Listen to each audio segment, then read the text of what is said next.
ომია. ომში ყველაფერი ხდება, ბატონო ჩემო, ხან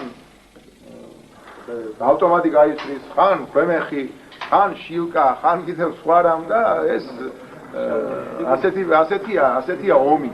ასეთია ომი. ამიტომ მე ძალიან დიდი თხოვნა მექნებოდა ყველას მე ვთქვი შემოდიუნდე რომ ეს გავლილი დღისათვის მადლობელი ვარ, მაგრამ ეხლა ძალიან დიდი სიფრთხილეა საჭირო და ვინც ახავარ ამ შემადგენლობით უნდა გავაგრძელოთ ჩვენ ამ შენობის დაცვა ბოლომდე დიდი სიფრთხილე.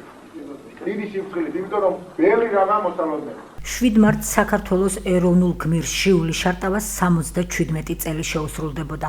აფხაზეთის ავტონომიური რესპუბლიკის თავდაცვისა და მინისტრთა საბჭოს ყოფილმა თავმჯდომარემ აფხაზეთის ომის დროს სოხუმი არ დატოვა და საკუთარი სიცოცხლის ფასად დაუჯდა იქ დარჩენა. ჟიული შარტავა 27 სექტემბერს სოხუმის დაცემის დღეს თანამებრძოლებთან ერთად დახვრიტეს.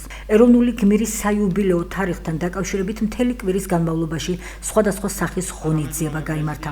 აფხაზეთის ავტონომიური რესპუბლიკის მთავრობისა და უმაღლესი საბჭოს წევრებმა, ვეტერანების საქმეთა სახელმწიფო სამსახურისა და ჟიული შარტავას საზოგადოების წარმომადგენლებმა, ეროვნული გმირის ოჯახის წევრებმა და მეგობრებმა ტრადიციულად ვაკის პანთეონში ჟიული შარტავას საფლავი ყვავილებით შეამკეს და პატივი მიაგეს მის ხსოვნას. აფხაზეთის ავტონომიური რესპუბლიკის მთავრობის სახელით მე მინდა გამოვხატო პატივისცემა და მოწიწება საქართველოს ეროვნული გმირის ბატონი ჟიული შარტავას წინაშე. დარწმუნებული ვარ, რომ ბატონი ჟიული შარტავას გმირობა იქნება და დარჩება ყოველთვის ჩვენ ისტორიაში ერთ-ერთი საუკეთესო მაგალითი იმისათვის, როგორ უნდა იბრძოლოს ადამიანმა თავისი ქვეყნის გაერთიანებისთვის და საზოგადოების გაერთიანებისთვის და მჯერა და დარწმუნებული ვარ, რომ ბატონი ჟიული შარტავას მთელი ცხოვრება და არა მხოლოდ ერთი აღებული მომენტი იქნება საუკეთესო მაგალითი იმისათვის, რომ ჩვენ მივაღწევთ და მოვახდენთ ჩვენი ქვეყნის დეოკუპაციას და ჩვენი საზოგადოების გაერთიანებას.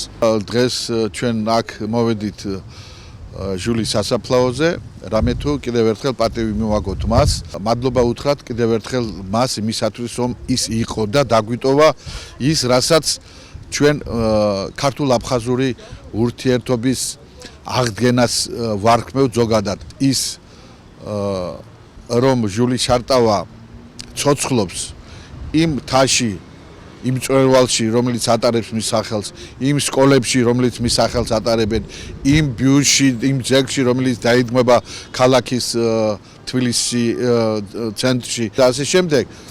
არის უგდაუყოფა მისთვის, მისი სახელისა, მაგრამ ეს მას არ სჭირდება, იქ სჭირდება ჩვენ, იმ თაობას მოდის ხვალდაზე.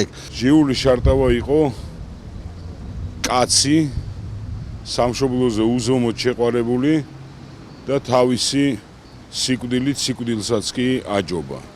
სიცოცხლეში რო იყო გამორჩეული ადამიანი, გამორჩეული ლიდერი, გამორჩეული სამაგალითო პიროვნება, მე პირველ რიგში უსამძიმრებ მის ოჯახს, უსამძიმრებ მის ახლობლებს და უსამძიმრებ ჩემ ქვეყანას.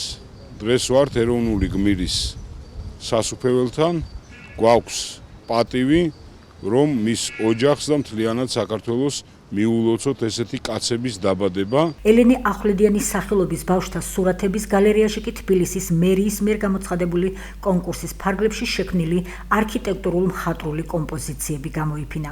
კონკურსი, რომელიც ეროვნული გმირების ჟიული შარტავასა და გურამ გაბესკირიას ბიუსტების, ასევე გრიგოლ რობაქიძის, დიმიტრი ყიფიანისა და ზვიად გამსახურდიას სახელობის მემორიალის ესკიზების შექმნას ითვალისწინებდა 1 მარტს დასრულდა. საკონკურსო კომპოზიციებს შეაფასებს და გამარჯვებულს სპეციალური კომისია გამოავლენს. საკონკურსო ნამუშევრების დასათვალიერებლად საგამოფენო სივრცეს ჟიული შარტავას საზოგადოების წევრები და უმაღლესი საბჭოს დეპუტატები ესტუმრნენ. მერიის მიერ გამოცხადებული კონკურსი საუკეთესო ქანდაკებისათვის არის კიდევ ერთი ნაბიჯი იმისათვის, რომ ჩვენმა მომავალმა თაობამ იცოდნენ რა გმირობა ჩაიდენა ბატონმა ჟიულიმ, რა გმირობა ჩაიდენა გურამ გაბესკირიამ და სხვა გმირებმა, რომლებიც შესწირეს ყველაზე ძვირფასი მათ გააჩნდათ სიცოცხლეს. მათვალიერებთ ამ გამოფენას, ფიქრობ, რომ კონკურსის ჟური მიიღებს გადაწყვეტილებას შეარჩევს საუკეთესო ნამუშევარს. საქართველოს სხვადასხვა რეგიონში მოქმედ აფხაზეთის საჯარო სკოლებში კი ჟიული შარტავას ხსოვნისადმი მიძღვნილი კვირეულის ფარგლებში ეროვნული გმირის ხსოვნის უგდავსაყოფად არაერთი ღონისძიება გაიმართა. აფხაზეთის ნომერ მეორე საჯარო სკოლაში მოწვეულ სტუმრებს მოსწავლეებმა პროექტი ვიცნობდეთ გმირებს წარუდგინეს. ჟიული შარტავას საზოგადოების თავმჯდომარემ უმაღლესი საბჭოს დეპუტატმა ვახტანგ ყოლბაიამ და ჟიული შარტავას მეგობრებმა ეროვნული გმირის ხვაწლსა და სამაგალითო გმირობაზე ისაუბრეს. იმყოფებით აფხაზეთის ნომერ მეორე საჯარო სკოლაში, სადაც იმართება ღონისძიება ჟიულის ხსოვნისადმი მიძღვნილი, რომელსაც ესწრებიან პატრონი-ჟიულის კლასელები, მეგობრები, რომლებიც უყვებიან ჟიულის ცხოვრების ეპიზოდებს აფხაზეთის საჯარო სკოლის მოსწავლეებს. ეს კვირეული ემსახურება ეროვნული გმირის წოდების სახელს და ჟიული შარტავას სახელის უკუდავყოფას. დღეს გვაქვს დასკვნითი ღონისძიება პატრონი-ჟიულის შარტავას კვირეულის ერთგვარი გამოძახილიც არის ოკუპაციის კვირეულისა. ვფიქრობ, რომ მოსახლეები უნდა იცნობდნენ გმირებს და იცოდნენ საკუთარი ქვეყნის ისტორიას. სწორედ ამ მიზანზე ემსახურება დღევანდელი დასკვნითი ღონისძიება. ჟიული შარტავას პატრიოტიზმი და გმირობა მომავალ თაობებს მისაბაძ მაგალითად დარჩა. ეროვნული გმირის სახელი კი ჩვენი ქვეყნის უახლეს ისტორიას, საქართველოს ერთიანობის სიმბოლოდ შემორჩება.